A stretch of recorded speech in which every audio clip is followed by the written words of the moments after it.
Hi, gorgeous. This is episode number 94 with the amazing sales guru, Ian Altman. Hi, this is Ian Altman. You are listening to Heart Sells with Christine Schlonski. Enjoy. I'm so super pumped to have Ian Altman back on the show today, and we're gonna go deep into same-side selling because in reality, we are all sitting at the same side of the table. Ian has been a CEO for 2 decades. He sold and grew his companies from zero to over $1 billion. So he is known for explosive growth. He spent years researching how customers make decisions and has a real modern approach to sales and marketing. He is the leading authority and currently recognized as one of the 30 global gurus on sales. He is the co-author of the best-selling book, Same-Side Selling, the host of the podcast, Same-Side Selling Podcast, and he has done hundreds of articles on Forbes and Inc. as a contributor. So I'm so super excited to have him back on the show. For all the show notes, the resources, and everything you need to know, you just need to hop on to christineschlonski.com, find the podcast tab, and voila, there it is. All the podcast episodes, including the transcripts, show notes, key points, resources, everything you need to really become a hard seller. And I want to thank today our listeners in the Washington, DC area as well, in Texas, Dallas. Thank you so much for tuning in. So excited to have you here. And now let's get started with the next interview with Ian Altman. Well, I am so super excited to have you back on the show. Welcome, Ian. Christine, thanks for having me back. Yeah, I loved our first conversation, and time just flew too fast. I could have talked about your amazing book, Same-Side Selling, all day long because I love that approach. We talked about quadrants you can use to make a conversation easy and fun and to not push somebody or be the sleazy salesperson, but to be a partner, to create a business case together. And I just find that super, super brilliant. So, gorgeous, if you have not listened to it, just make sure you check out the episode before, that you get all those golden nuggets. And today I would love to go a little bit into your past, like where you came from in sales, because as you know, one of the 30 sales gurus globally, it's not, I would guess, maybe I'm wrong, but that's probably not something you were born with. No, in fact, the very first job I had in sales, I was a college student. I got fired from it because I was really bad. It was awful. And I had no idea because I didn't know what I was doing. And the person said, well, you just call up and tell them what we have. And it was interesting because I lost the job, and the next to the last call I made, I had success on. And I led with, well, here's the kind of problem that this is supposed to solve. And the people said, oh, that's really interesting. And of course, at the time, it never occurred to me that there was a connection there. And then over time, I studied this craft and learned about it. And then later in college, I worked for a company, and I remember selling. It was we had software for software and equipment that did character recognition. So this is back before, today you scan a document, Adobe just says, oh, you want to recognize the text, and you do it.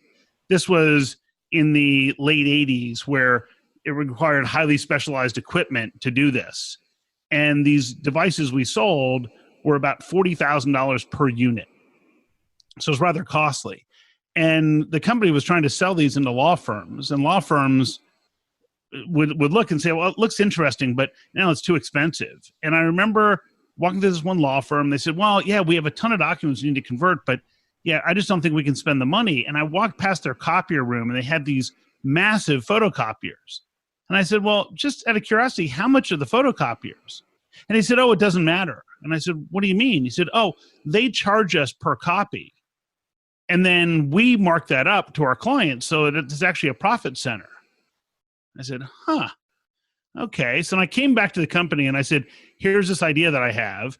We want to sell these per page. So let's tell people it's $1 per page and they have a minimum they have to process per month. So the approach I took is I said, okay, it's $1 a page and you have to do a minimum of 1,000 pages a day, 20 days a month. And they said, well, no one's going to do that because they can buy the equipment for $40,000. And I sold more that summer than anybody had ever sold. And we had these clients who wouldn't pay $40,000 for the equipment, but they would pay $50,000 a month for the same thing they could have bought for $40,000 a month prior. And so we locked them into a multi-month contract with a minimum that was the same amount they were going to have to buy it for. And these people would just keep doing it, and we couldn't produce the equipment fast enough. And that's when I realized, okay, instead of selling what you think you want to sell, you have to sell what your clients want to buy. And so I started my first company in 1993. We became a Fast 50 company by 1998. So one of the 50 fastest growing companies in the Washington, D.C. area.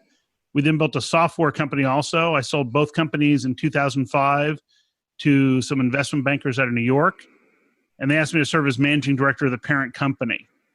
At the time, the value of the combined companies was about $100 million. And I grew the value of that business to roughly $2 billion over the next 3 years. And we expanded to all these places around the world. And candidly, I burned out. I wasn't spending as much time with my wife or with my kids. And I realized, man, why am I still doing this? I didn't have a good reason, so I stopped.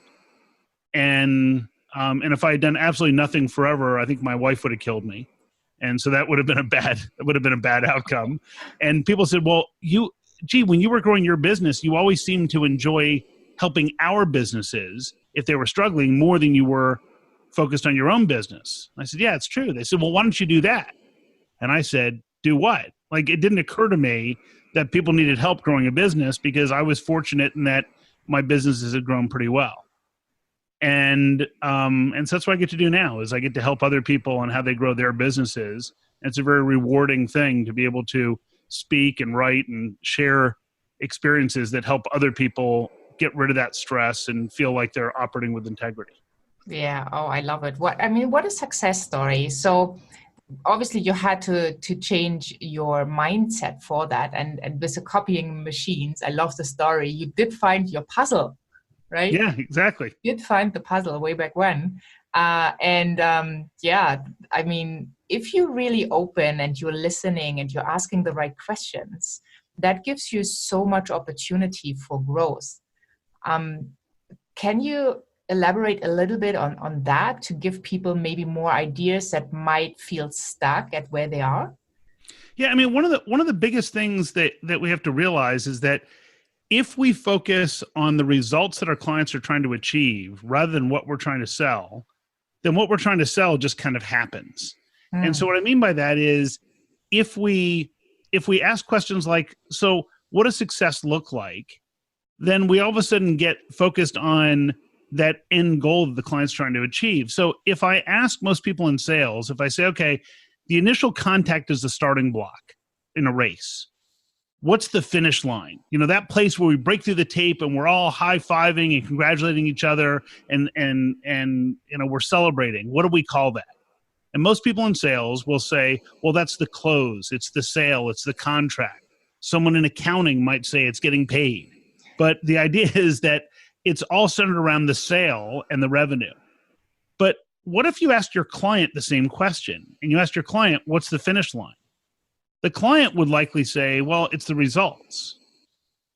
And so if we're focused on the contract or sale and the client is focused on the results, then we have a disconnect. Yeah. We're not aligned. So if you said, well, gee, what would make this successful? What can we measure together? And we start asking those sorts of questions. Then all of a sudden we're not selling, we're solving. More importantly, when I'm talking to CEOs and executives, I'll ask them, if you have a choice, one vendor is focused on the contract and the sale, the other one's focused on results, which one would you rather work with?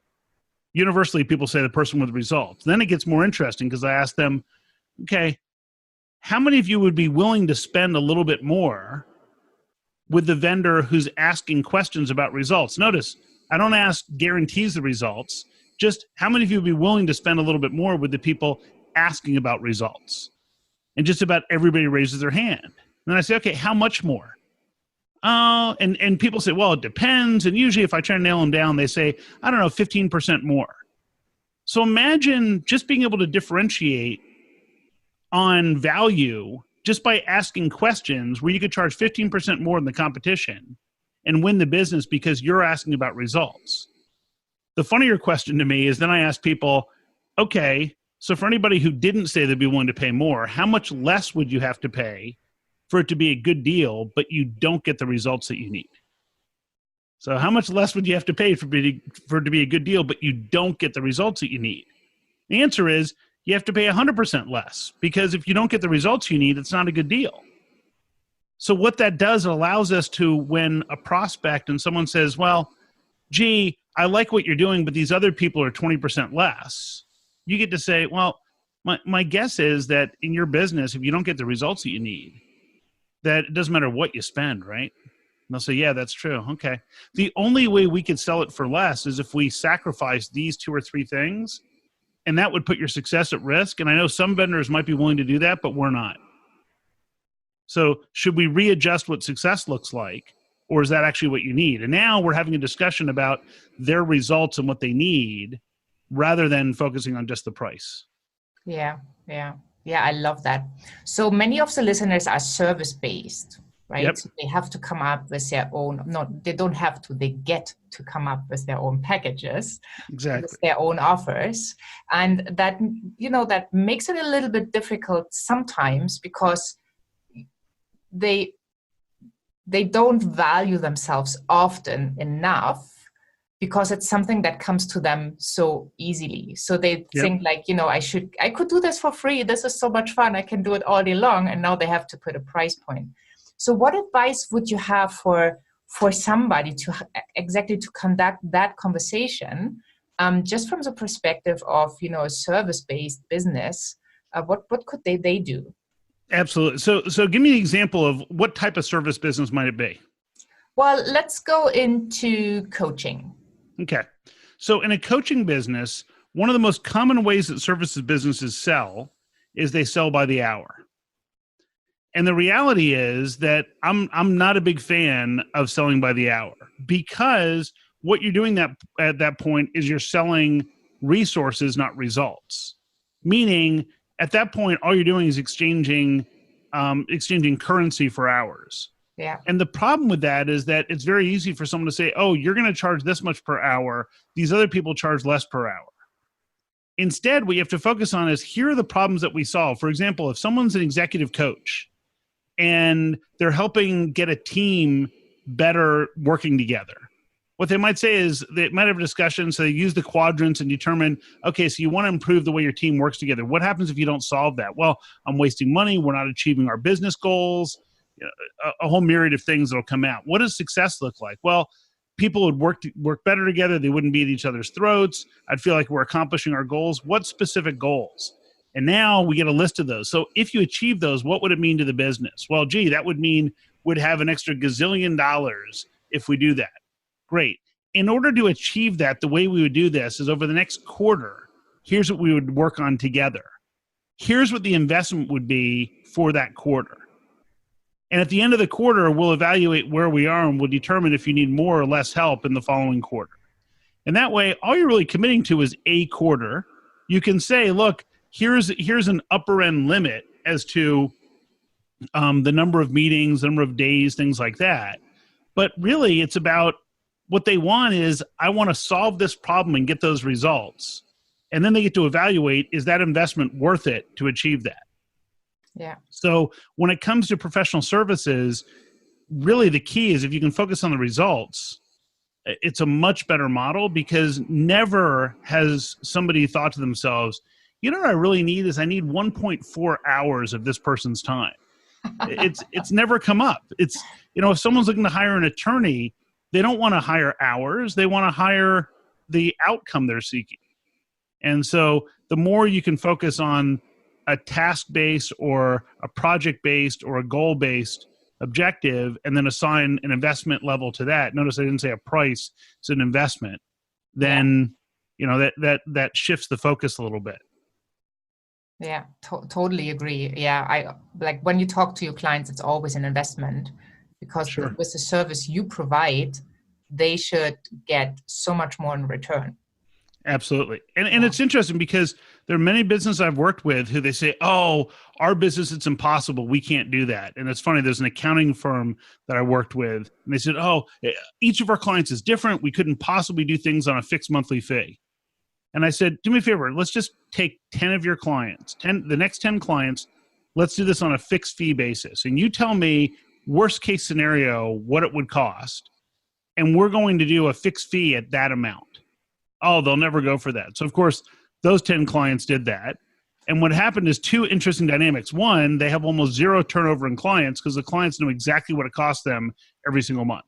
Yeah. Second, the organization, because now they're not focused on how many hours they're billing, they've uncovered different ways to be more efficient. And so now they operate way more efficiently than they had in the past. And now they have, I believe it's 2 clients out of like 400 clients who are old clients who still pay them by the hour. Everyone else is fixed fee. And their business is thriving. It's a great culture because no one's focused on how many hours they're billing. They're just focused on the results they're delivering for their clients. Yeah, I love that. That's a business with integrity, with, truth, authentic. Yeah. I just love that. So one thing I would love to know is, what was the very first thing you ever sold in your life? Like many people, especially like many Americans, I sold raffle tickets. So I played in a baseball league and we had to sell these raffle tickets to raise funds for the league. And it was a great lesson in that the raffle tickets, they sold them for $1. And so, I was convinced that the individual who sold the most raffle tickets won a bicycle. And I was like, oh, I want to win this bicycle. So I went to the neighbor on next door on one side, and I sold a whole book of these, or like 20 per book. And it was, wow, there's $20. I went to the neighbor on the other side, $20. Wow, this is going to be easy. I'm going to win the bike for sure. And as I got further away from the house, the sales got smaller because it was people who were actually looking at it on the merits instead of just helping out the neighbor next door. And I eventually got to this house where the McKibben house, and this gentleman opens the door and I said, hi, I'm selling raffle tickets. He said, we're not interested. And he slammed the door in my face. And I was about 11 years old and I went home crying. And my mother said, well, so you can either give up or you can go to another house and you can figure out why it didn't work and try and get better at it. And so each day I would go out to sell these and I would walk at a brisk pace past the McKibben's house. And on these raffle tickets, and they bought them for $1. There was a $2 coupon at a pizza restaurant called Round Table Pizza. And as I'm walking past the McKibben's house at a brisk pace one day, I see 3 of these pizza boxes in the trash can. And Mrs. McKibben happens to be outside. And I said, hi, Mrs. McKibben, I see that you guys like Round Table Pizza, so do we. She said, yes. I said, we actually have these $2 off coupons, and you get one of these coupons every time you buy one of the raffle tickets. And she said, well, what's the expiration date? I said, well, there's no expiration date. She said, oh, well then, how many can I buy? And I said, well, I have a book of 20. She said, great, I'll do that. So she buys them. And then as I'm walking away celebrating this victory, Mr. McKibben walks out of the house. He says, young man. And I'm like, oh, now I'm in trouble. And he says, my wife said she just bought one of these books of 20 raffle tickets. I said, yes, sir. He said, why didn't you tell me that there were these coupons? Right? And it's one of these great lessons that at the time I probably didn't appreciate as much as I do now, but it was just the same sort of thing. It's, what are the puzzle pieces?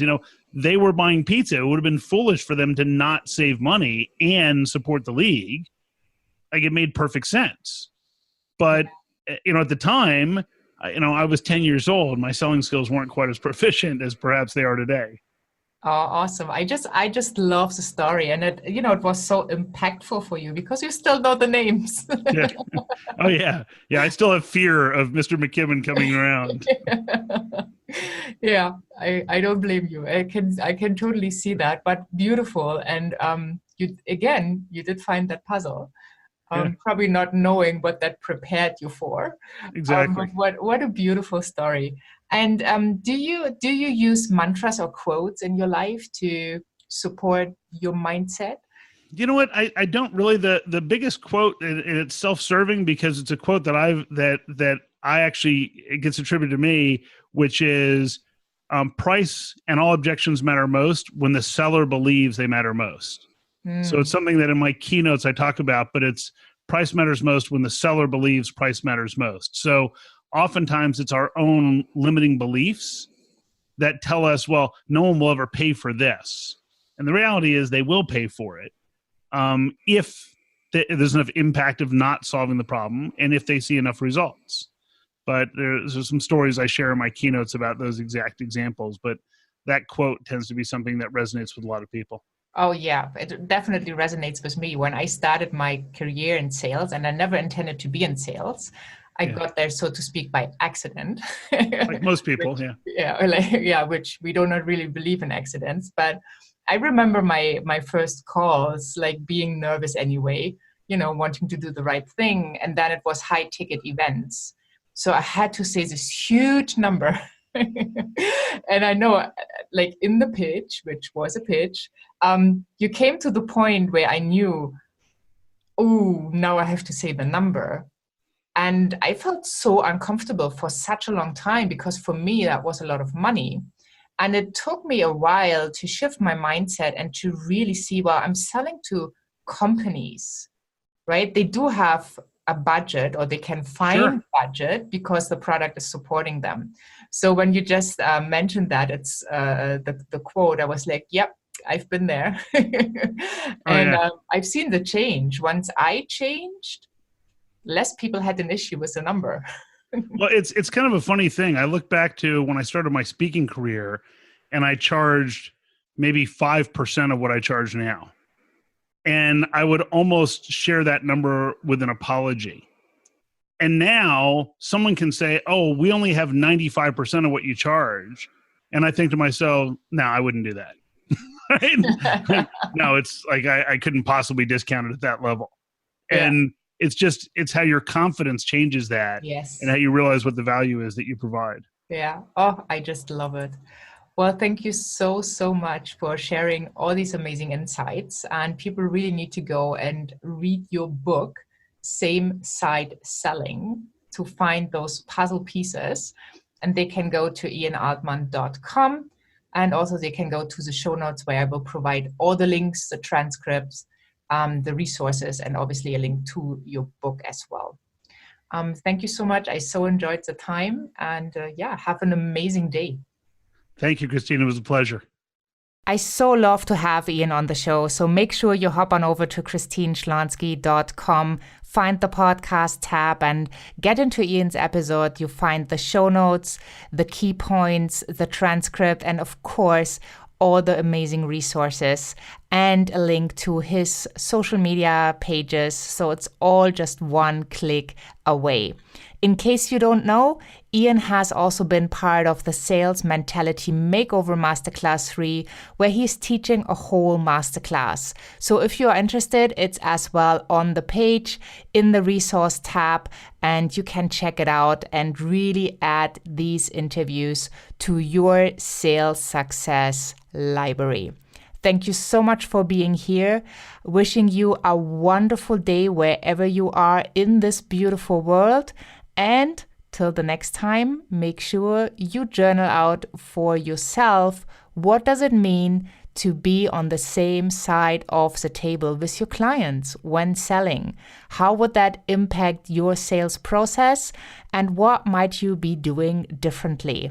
And make sure you just send us an email to info@christineschlonski.com, or you just hop on over to Facebook to Heart Sells Podcast and leave a comment under the episode of Ian Altman.